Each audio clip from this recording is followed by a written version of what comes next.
Allez la team, j'espère que tu vas bien, c'est Jérém. Dans la vidéo d'aujourd'hui, eh bien, on va parler du moment où on va pouvoir commencer enfin à retirer un petit peu tous les mois de ce qu'on a investi pendant 30 ans. Donc là, l'idée, c'est que ça y est, tu sais, on a fait notre DCA pendant 20, 30 ans, on s'est serré la ceinture.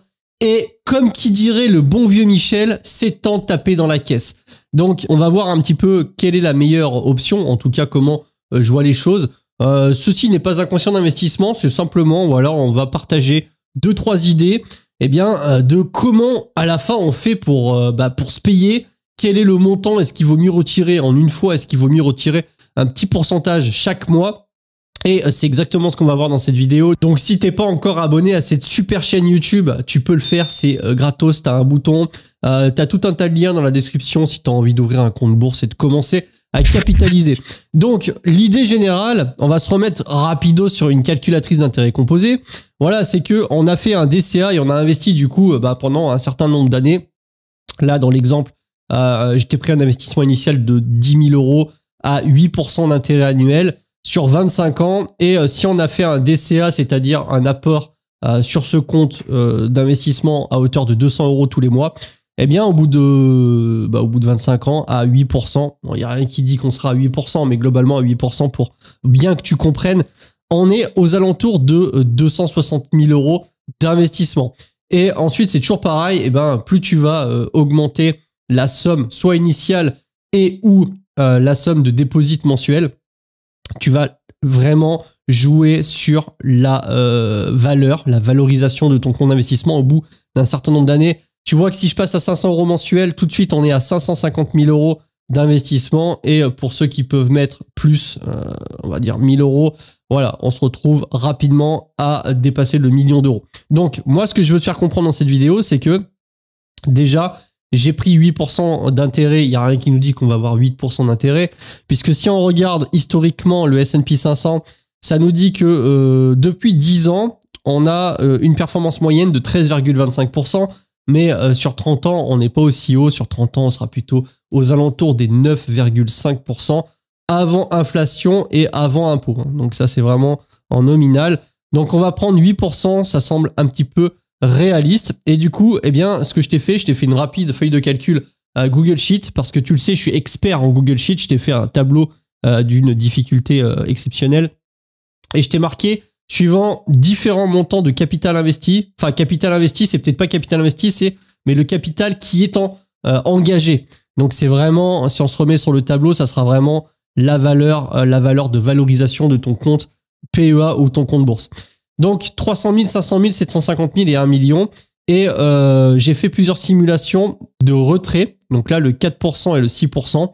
Ça sera par exemple si tu t'amuses à retirer une certaine, enfin en tout cas un certain montant, et en l'occurrence, ça sera 4% ou 6% par rapport à la somme investie. Puisque si on part du principe que, comme je te l'ai montré, l'évolution naturelle du marché, ça sera en moyenne 8% par an, eh bien si tu t'amuses à retirer 8% par an, tu vas automatiquement bloquer un petit peu l'ascension et l'augmentation de la valorisation. L'idée, c'est de prendre un pourcentage qui te permet quand même d'avancer et d'année en année avoir un petit peu plus. Et tu peux le voir sur 300 000 €, si on prend 4% par an, ce qui va nous faire un retrait de 12 000 €, soit 1 000 € par mois concrètement. Donc si tu as une retraite, par exemple, je sais pas, de 1 000 € et que tu as 300 000 € investis au bout de 30 ans et que tu t'amuses à retirer 4% toutes les années de ton capital, tu vas avoir 1 000 € de plus. Et pour 500 000, ça sera 20 000, 750 000, 30 000 et 1 million, 40 000. Déjà, tu peux voir que 40 000 €, donc ça, c'est retrait avant impôt, parce qu'il faut encore retracer pour ça les 30%. En tout cas, si on a toujours la flat tax à 30%, mais bon, soit on l'aura plus, soit elle aura bougé, elle aura un petit peu augmenté. Donc, tu vois que déjà, le premier truc qui frappe, c'est que pour arriver à avoir quelque chose d'à peu près correct, il faut quand même avoir une sacrée somme investie, puisque 1 million d'euros, 4%, ça fait 40 000 €. Et tu retires 30%, on est à, je sais pas, 25 27 000 €. C'est-à-dire un salaire pas trop mal, mais c'est pas non plus la folie furieuse, tu vois. C'est pas parce que tu as 1 million d'euros d'investi que ça y est, tu vas pouvoir retirer 10 000 € par mois et commencer à aller à Dubaï sniffer, t'as compris. Donc, donc du coup, ça c'est vraiment le premier truc à comprendre. Ensuite, si on part à 6%, bah là, on tape un peu plus dans le capital puisque bah on est sur 8% sur la simulation. Certes, ça va faire des chiffres un peu plus gros, mais c'est pas non plus la folie. Donc ça, c'est le premier truc. C'est vraiment la méthode de retirer un pourcentage. Donc ça peut être 2%, 3%, 4%, 6%. Ça va dépendre vraiment de chacun. Ça peut dépendre aussi, bien sûr, des performances du marché, puisque comme tu l'as vu là depuis 10 ans, le S&P en tout cas fait 13% et le Nasdaq fait encore plus, mais bon, on est pas mal tiré par les valeurs tech. Moi, je pense que pour les 10 prochaines années, on a encore des belles choses devant nous avec l'intelligence artificielle. J'ai hâte de voir. Si on regarde un petit peu l'historique du rendement annuel du S&P 500, eh bien, on n'a pas forcément beaucoup d'années rouges, à part dans les années 2000. C'était la bulle Internet. 2008, il y a eu une année rouge, subprime, et ensuite 2022. On a eu un petit peu 2018, mais il n'y a pas eu grand-chose. Le reste du temps, on a quand même des années qui sont assez positives. Donc ça, c'est vraiment la première approche, je dirais, que de retirer 4%. Ou 6%, mais on va partir sur 4%. La deuxième approche, qui peut être un peu différente, c'est pourquoi pas se dire, lorsqu'on fait des belles années, eh ben, on retire une plus grosse partie. Donc ça, c'est encore une fois, c'est juste une réflexion. Hein. Je suis là pour partager certaines idées. Je dis pas forcément que c'est celle que je ferai, je sais pas. Mais par exemple, là, on voit que on a eu 2019, tu vois, 30%, 20% en 2020, 28% en 2021. Bon, il y a eu une correction en 2022, 26% en 2023, et là, en 2024, on est encore à 20%.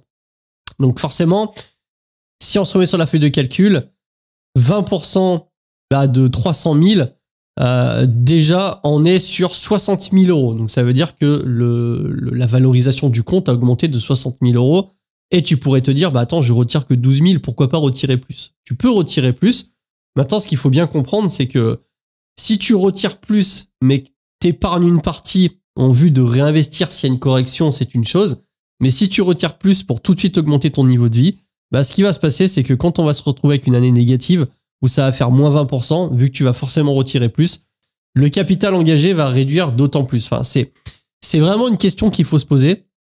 Est-ce que tu retires plus sur les années qui fournissent plus dans l'optique de réinvestir si jamais il y a un creux et du coup de limiter un peu la casse? Mais bon, le problème avec cette réflexion-là, c'est que si tu commences à te dire ça dans les années 2011, du coup, tu vas ne pas bénéficier, par exemple, de toute l'évolution des années suivantes jusqu'en 2017. Donc, c'est vraiment, je pense, une approche qu'il faut... il faut se poser la question sur l'approche qu'on doit avoir. Je pense que le fait de retirer un pourcentage fixe, ça permet vraiment d'avoir une régularité et de se dire, ok, si le marché monte l'année prochaine de 25%, je retire toujours 4%. C'est pas grave, puisque par définition, je retire 4% du capital investi, donc le capital global. Donc, même si j'ai 300 000... que je retire 4% à l'instant T, l'année prochaine, ça fait 30%, l'année prochaine, je retirerai également 4% de 300 000 plus les intérêts. Et du coup, j'aurai plus 12 000, j'aurai un peu plus. Donc, ce qu'il faut bien comprendre, c'est que si on a un marché, et c'est vraiment sous condition, si on a un marché qui globalement fait du 8% en moyenne, que tu as 300, 500 000, peu importe le montant, que tu t'amuses à retirer 4%, normalement, les sommes retirées chaque année, qui seront toujours 4%, mais en valeur, en euros, augmenteront. Parce que là, forcément, tu as 300 000 euros à 4%. Si l'année prochaine, tu te retrouves avec 20% d'augmentation, forcément, tu vas avoir, j'ai oublié un zéro, 360 000 euros. Et dans ce cas-là, tu vas forcément avoir, attention, formule très compliquée, tac, tu vas passer à 14 400 euros. Et donc, tout de suite, tu vas gagner 2200 euros sur ce que tu vas pouvoir retirer par rapport à l'année précédente. Donc, moi, je trouve que le plan de sortie sur 4%, il convient plutôt bien, puisque si on respecte un petit peu l'augmentation historique des performances, on va être aux alentours des 7 à 9%. Moi, je vois le truc comme ça, même si on a des études qui nous disent que là, on est trop monté et que forcément, le marché va baisser. Bon, je t'invite à aller regarder un petit peu ce qu'avait donné comme prévision les analystes des banques mondiales qui sont les plus réputées sur 2023 à 2024. On est largement au-dessus, donc c'est toujours pareil. Personne sait, et moi je pars du principe que du coup, puisqu'on ne sait pas, autant y aller, et puis on verra dans 20-30 ans en essayant d'investir le maximum possible.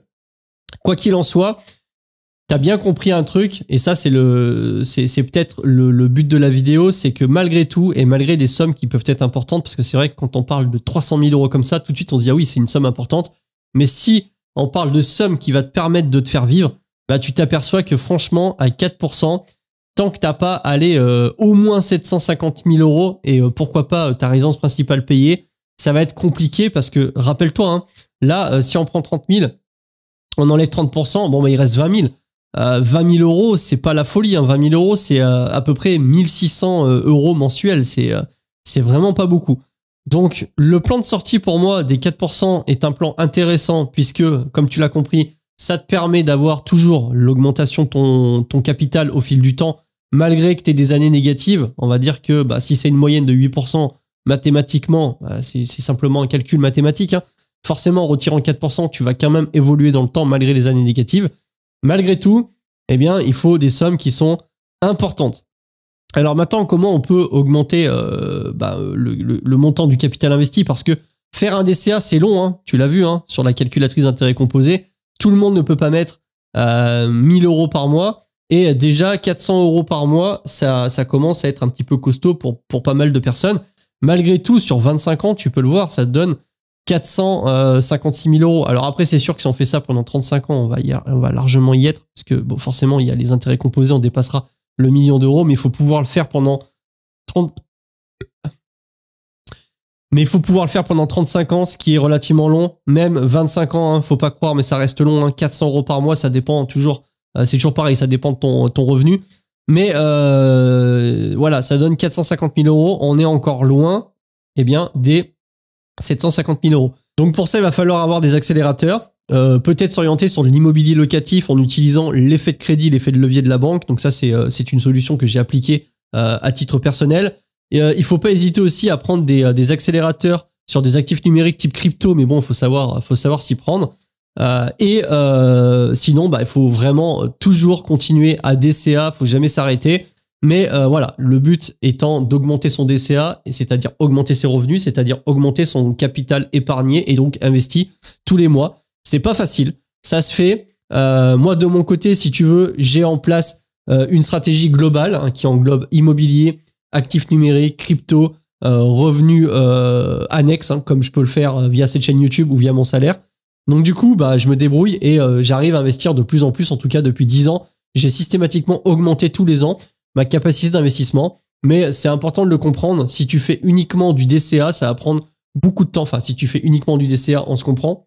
Si tu as uniquement ton salaire et que tu épargnes tes 200, 300, 500 euros tous les mois et que tu l'investis et que tu comptes sur l'augmentation salariale pour augmenter ton DCA, ça va le faire, hein, mais ça va te prendre beaucoup plus de temps que si tu commences à mettre en place vraiment et des sources de revenus alternatives et utiliser des accélérateurs comme on peut l'avoir sur le cycle crypto. Si ça t'intéresse, j'ai un Telegram où je partage toutes mes positions en temps réel. Si j'achète une crypto, je te le dis. Si je vends une crypto, je te le dis. J'ai mis en place une stratégie qui te permet d'avoir vraiment le maximum de performance. C'est comme ça que je vois la chose en utilisant, comme je te l'ai dit, les cycles crypto-monnaies, la bourse, les ETF, levier quand je pense que c'est le bon moment.